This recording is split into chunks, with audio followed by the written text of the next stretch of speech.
He grew up seeing his mom verbally abused by many different men. And he said that his mouth became a machine gun that he used to really tear down people. He faked it in the church, had a successful youth ministry and a jail ministry. But at home, to Michele and their 2 daughters, Tommy was a very different man, and they were all filled with fear, walking on eggshells. This is Tommy and Michele Hunter's story. Met on a Christian dating site, christiancafe.com. There's your plug, Christian Cafe. Our first date, we went out for sushi, had an amazing time. Found out that we knew so many of the same people. We actually grew up around the same people. That's right. But yet we never met. And once you hear the story, you'll understand why it's probably a good thing we never met. It's because we were both crazy. We probably would have killed each other then. And, I definitely would have taken him out. Yeah. And we only dated for 4 months, and then we decided to get married. We were a blended family, so we brought it all together real quick. He had promised that he would be my Boaz, that he would, take care of me, and my life would be completely different. And it was in a very negative way. A lot of things. A month after we got married, Michele lost her job, and then a couple months later, I lost my job, and I didn't know how to handle that stress. I had never dealt with the anger inside of me. I was a Christian too, but I had never dealt with this rage and this anger that was inside of me. So a lot of what she says about, life changed for the negative was a lot because of the fact that I was a mess. I learned a lot of religion, but never really understood and learned relationship, you know, so.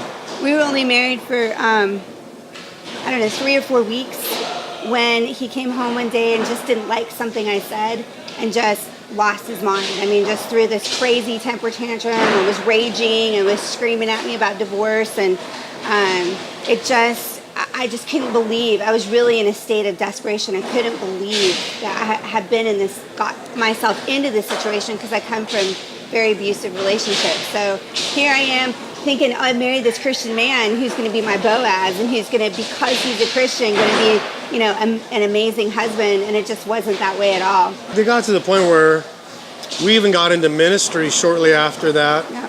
We were part of a mega church, and they all thought we were like these model Christians. And I would get up and I'd preach, and we'd have an altar full of people, and it was just an amazing ministry. But then I would go home, and I'd be a complete raging jerk to my family. So.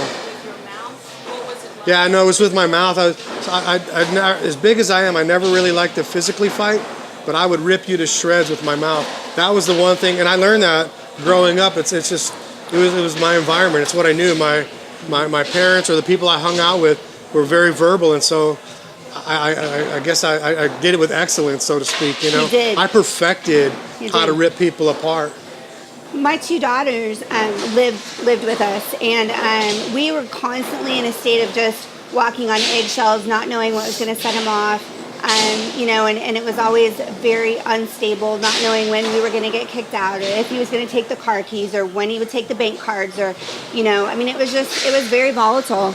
Yeah, that was the other thing, is I was so controlling. Mm-hmm. Like, I wanted to be in control of everything. Mm-hmm. Because I was so out of control internally, right, that on the external, I wanted to control everything externally.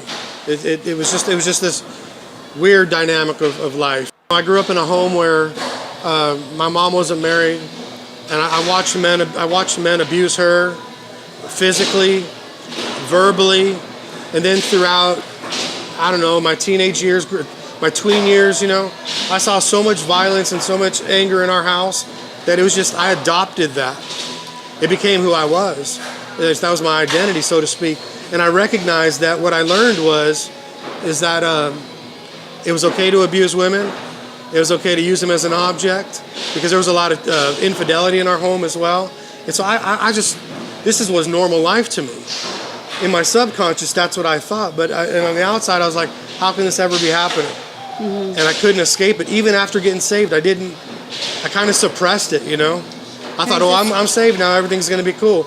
And man, I burned relationship after relationship, even including my kids, and then eventually, my relationship with Michele.